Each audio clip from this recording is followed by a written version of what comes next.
জাফলং প্রকৃতিকন্যা হিসেবে সারা দেশে এক নামে পরিচিত।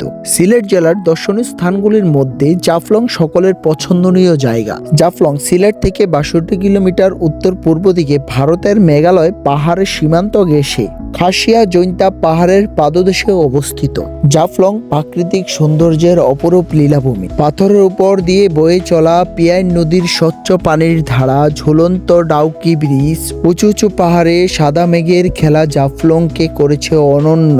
তাই তো প্রকৃতির এমন অপরূপ সৌন্দর্য উপভোগ করতে দল নামে হাজারো পর্যটকের এই জাফলংয়ে। তাই আপনাদের সামনে জাফলংয়ের সৌন্দর্য তুলে ধরব।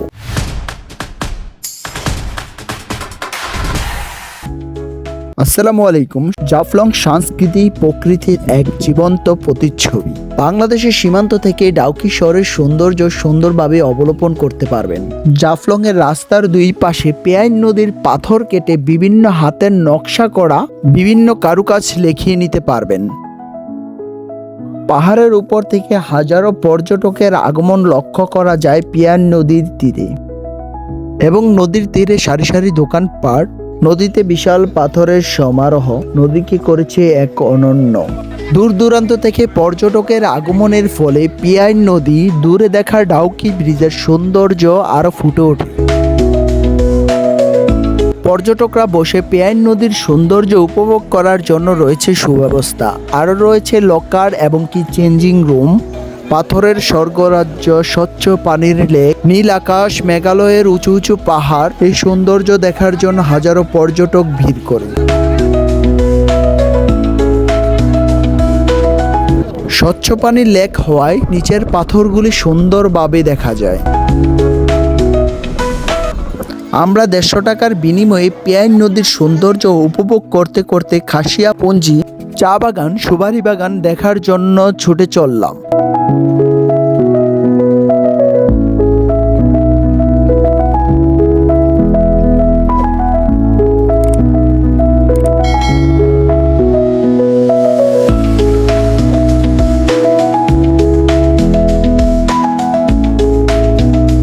সৌন্দর্য উপভোগ করতে করতে আমরা চলে আসলাম খাসিয়া ঘাটে।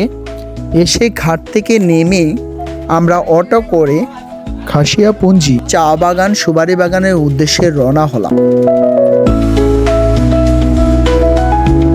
রাস্তার দুই পাশে সুপারি বাগান, পানের বর উপভোগ করতে করতে আমরা চলে আসলাম খাসিয়াপঞ্জি। সিলেটে প্রায় 70টিরও বেশি খাসিয়াপঞ্জি রয়েছে। এক একটি খাসিয়াপঞ্জিতে প্রায় 50টিরও বেশি পরিবার বসবাস করে। খাসিয়ারা তাদের বাড়ি 6 থেকে 10 ফুট উচ্চতায় নির্মাণ করে থাকে। খাসিয়ারা মাতৃতান্ত্রিক নৃগোষ্ঠী।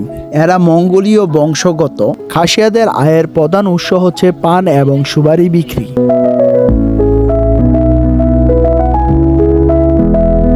খাসিয়াপঞ্জির পাশে আছে চা বাগান। বিশাল বিস্তৃত জায়গা নিয়ে এই চা বাগানটির উৎপত্তি। পাশে আছে বাগান থেকে সংগ্রহ করা চা পাতার দোকান, এবং ইন্ডিয়ান বর্ডার পাশে হওয়াতে বিভিন্ন মালামাল চা বাগানের পাশ দিয়ে বাংলাদেশে প্রবেশ করে থাকে। দেখতে দেখতে আমাদের বিদায় নেওয়ার সময় হয়ে গেছে। সবাই ভালো থাকবেন, সুস্থ থাকবেন। আসসালামু আলাইকুম।